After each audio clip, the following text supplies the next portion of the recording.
A música das esferas.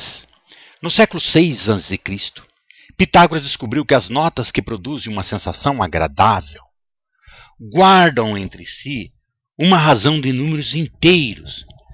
A descoberta que a altura do som depende do comprimento da corda que o produz foi a primeira e feliz redução da qualidade à quantidade. Esta descoberta levou Pitágoras a formular a hipótese de que todas as coisas são números. Os pitagóricos consideravam os números como configurações de pontos, formando figuras tais como as faces de um cubo. Segundo a doutrina pitagórica, todas as coisas são formas, todas as coisas têm forma, e todas as formas são definidas por números. A visão da escola pitagórica foi duradoura e ainda influencia o pensamento e o vocabulário. O vocábulo harmonia, por exemplo, no seu sentido mais lato, é de origem pitagórica. A palavra filosofia também é de origem pitagórica.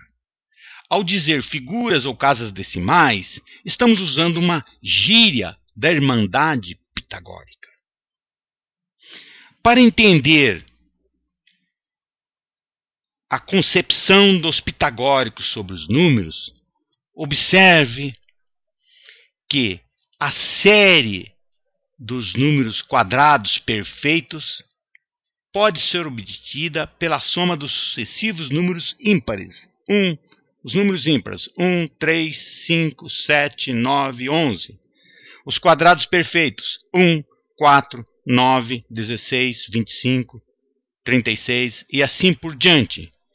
Como eles consideravam os números como configurações de pontos formando figuras, a figura associada a esta soma de sucessivos números ímpares está aqui, olha. Números ímpares: 1, 3, observe que forma um quadrado. Mais 5, aqui ó, forma outro quadrado. Mais 7 forma outro quadrado, e assim sucessivamente. A adição de sucessivos números pares forma os números oblongos, está aqui, em que a razão dos lados representa exatamente os intervalos concordantes da escala musical. A razão dos lados desta figura aqui, olha, a figura que representa os números oblongos. Aqui é a soma de 2, mais 4, mais 6, e assim sucessivamente. Esse lado tem 2, aqui é 1. 2 dividido por 1 representa 1/8.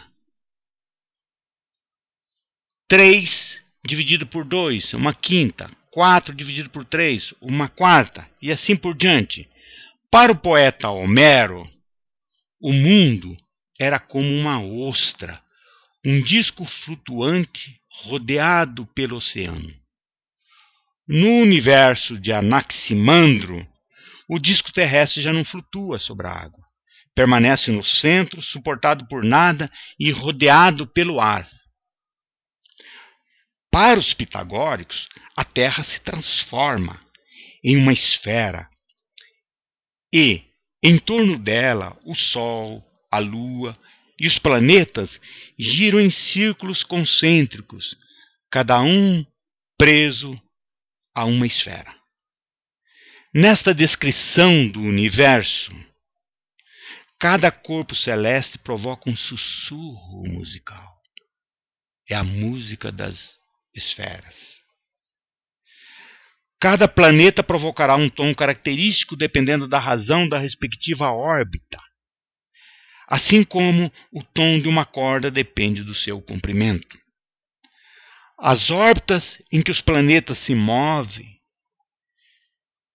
formam uma espécie de lira cósmica cujas cordas formam círculos. Este universo, governado pelas leis da harmonia, assemelha-se a uma caixa de música cósmica, a repetir o mesmo prelúdio de uma eternidade a outra. A matematização do mundo por meio de pontos foi prematura. Mas, numa curva mais elevada da espiral do conhecimento, as equações se tornaram adequadas para a representação dos fenômenos que ocorrem na natureza.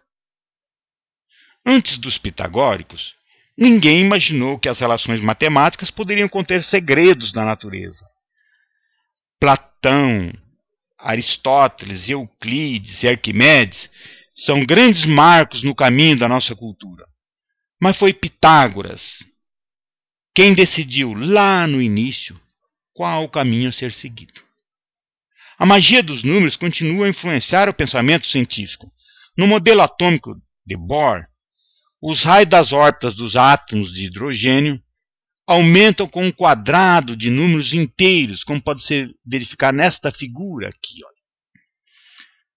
Os raios das órbitas, a distância do centro do núcleo à órbita do elétron, neste modelo.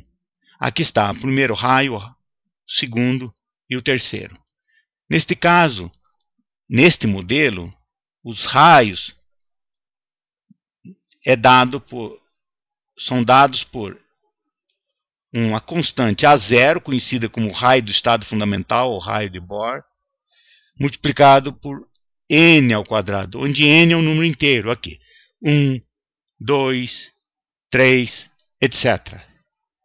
Quando n é igual a 1, R é igual a 0, que é o raio da órbita do estado fundamental do átomo de hidrogênio. E tem mais. Para cada raio, temos um nível de energia. E as energias desse nível são dadas por esta expressão. É igual a menos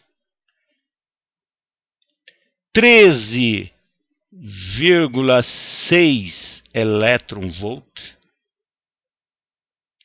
dividido por o inteiro ao quadrado, por n ao quadrado. O sinal negativo significa que são estados ligados. O elétron está preso, orbitando em torno do núcleo. Quando n for igual a 1, a energia é igual a menos 13,6 elétron-volt. Esta é a energia que deve ser fornecida, portanto, como é menos 13, para libertar o elétron, para arrancar o elétron do átomo de hidrogênio, é necessário fornecer uma energia igual a 13,6 elétron-volts.